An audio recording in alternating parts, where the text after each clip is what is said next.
పాపం అమాయకురాలైన మంగని అంత క్రూరంగా హింసించిన ఆ రాక్షసుడికి మీ మావయ్యతో చెప్పి తగిన శిక్ష పడేలా చెయ్యాలి. పని మనిషిని మన మనిషి అనుకున్నారంటే మీది చాలా గొప్ప మనసత్తయ్య. పాపం తనకి మనం కాకపోతే ఇంకెవరు సాయం చేస్తారు తులసి? నిజమేనత్తయ్య, మమత మనకి తెలుసు కాబట్టి మీరు సాయం చేస్తున్నారు. కానీ ఇలా మమత లాంటి వాళ్ళు మన చుట్టూ ఎంతో మంది ఉంటారు. సాయం చేసే చేతుల కోసం ఎదురు చూస్తున్నారు. నిజమే, కానీ వాళ్ళందరికీ మనం సాయం చేయలేం కదా. చెయ్యొచ్చు అత్తయ్య, మీరు అనుకుంటే చెయ్యొచ్చు. ఆ అవకాశం ఇప్పుడు మీ చేతుల్లోనే ఉంది. ఏంటి నువ్వనేది? నేనొక్కదాన్ని అంతమందికి ఎలా సాయం చేయగలను? రేపు మీరు ఎలక్షన్లో గెలిచి ఎమ్మెల్యే అయితే మమత లాంటి ఆడవాళ్ల అందరి బతుకులు బాగు చేయొచ్చు. ఇన్నాళ్ళు ఎంతోమంది ఎమ్మెల్యేలయ్యారు, ఎంతోమంది బతుకులని బాగుపడ్డాయి. నిజమే అత్తయ్య, కానీ చీమ చిప్పలో పడితేనే ముత్యమైనట్టు పదవి అధికారం మీలాంటి మంచివాళ్ల చేతుల్లోకి వస్తేనే అద్భుతాలు జరుగుతాయి. మీరు ఎమ్మెల్యే అయ్యి బాధితులకి న్యాయం చేయడమే కాదు, బాధితుల్ని శిక్షించొచ్చు కూడా. మందు షాపులు నివారించొచ్చు, మత్తు పదార్థాల నుంచి యువకులను కాపాడొచ్చు, పిల్లలకి చదువు నేర్పించొచ్చు, పేదవారికి వైద్యం చేయించొచ్చు.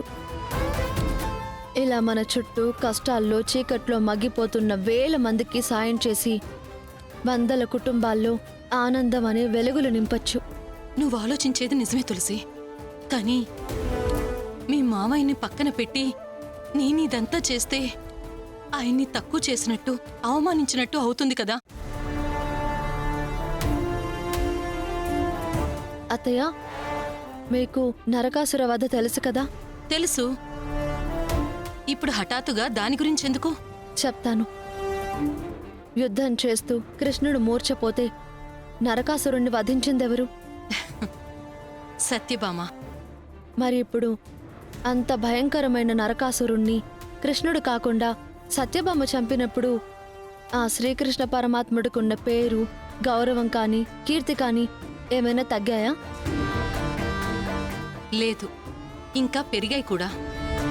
మరప్పుడు మావయ్యకి బదులు మీరు పోటీ చేసి ఎమ్మెల్యే అయితే మావయ్యకున్న విలువ ఎందుకు తగ్గుతుంది? ఆయనని అవమానించినట్టు ఎలా అవుతుంది?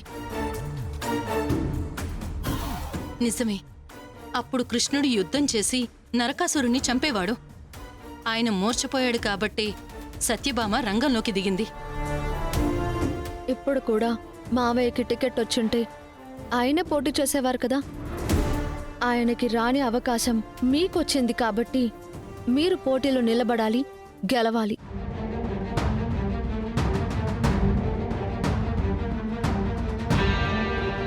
నువ్వు చెప్తుంటే నిజమే అనిపిస్తుంది తులసి. నన్ను నమ్మండి అత్తయ్య, రేపు మీరు గెలిచి నలుగురికి మంచి చేసి 10 మంది మెప్పు పొందారు అంటే మావయ్య మిమ్మల్ని చూసి గర్వపడతారు. నిజమేనమ్మా, చేస్తాను, పోటీ చేస్తాను. మమత లాంటి అమాయకపు ఆడవాళ్ల బతుకులు బాగు చేయటం కోసమైనా నేను ఎమ్మెల్యే అవుతాను. కానీ నువ్వెప్పుడూ నా పక్కనే ఉండాలి. మరి ఎందుకు ఉండను అత్తయ్య, మీ గెలుపే మా గెలుపు కూడా. తండ్రి కొడుకులు ఛాలెంజ్ చేసుకున్నట్టు నేను ఇంట్లో ఉండాలన్నా, ఆ కనిష్క ఇంట్లో నుంచి పోవాలన్నా మనం గెలిచి తీరాల్సిందే అత్తయ్య, వేరే దారి లేదు. నిజమేనమ్మా, నువ్వు బాగా గుర్తు చేశావు. నువ్వు నీ భర్త చిలక గోరింకల్లా కలకాలం నా ముందు ఉండాలి అంటే ఆ కనిష్క పీడ శాశ్వతంగా విరగడవ్వాల్సిందే. దానికోసమైనా సరే నువ్వు చెప్పినట్టు నేను ఎన్నికల యుద్ధంలో సత్యభామలా పోరాడతాను. ఎమ్మెల్యే పదవి కోసం నామినేషన్ వేస్తాను.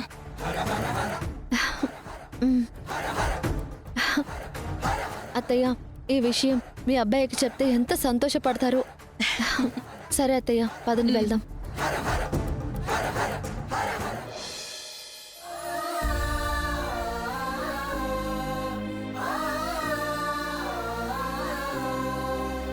వదినా, ఏం ఆలోచిస్తున్నావు?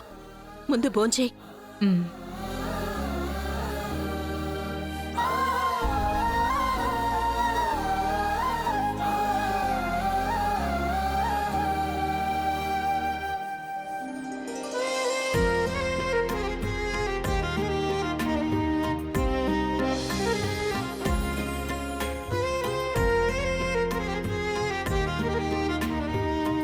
ఇప్పుడైనా సంతకాలు పెడతావా? వాణి వెళ్ళి తీసుకొనిరా. అలాగే అత్తయ్య.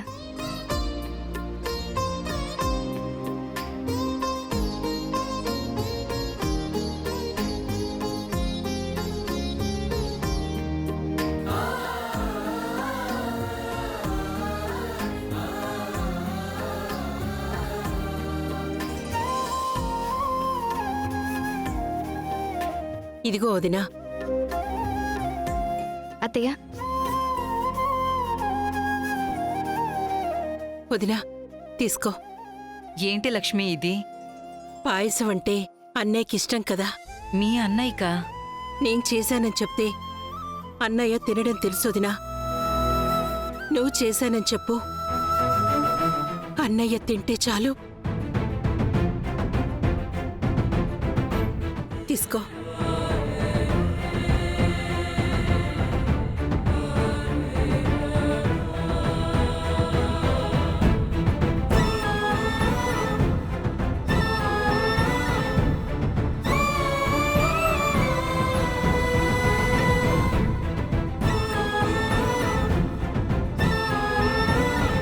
వస్తానన్నయ్య. అలాగేనమ్మా. వస్తాను లక్ష్మి. మంచిది వదినా. వస్తానమ్మా. మంచిదండి.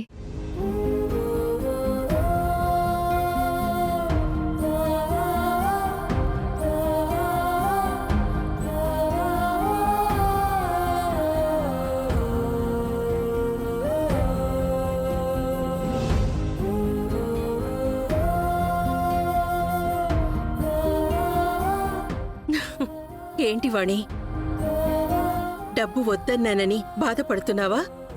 లేదత్తయ్య, ఇంత గొప్ప మనసున్న మిమ్మల్ని చూసి ఆనందంతో కన్నీళ్ళు వచ్చేస్తున్నాయి. మీకు కోడలైనందుకు గర్వంగా ఉంది నాకు.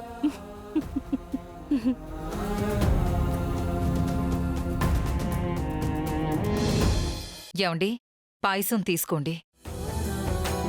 పాయసం చేశాను వదినా, అన్నయ్యకి ఇవ్వండి.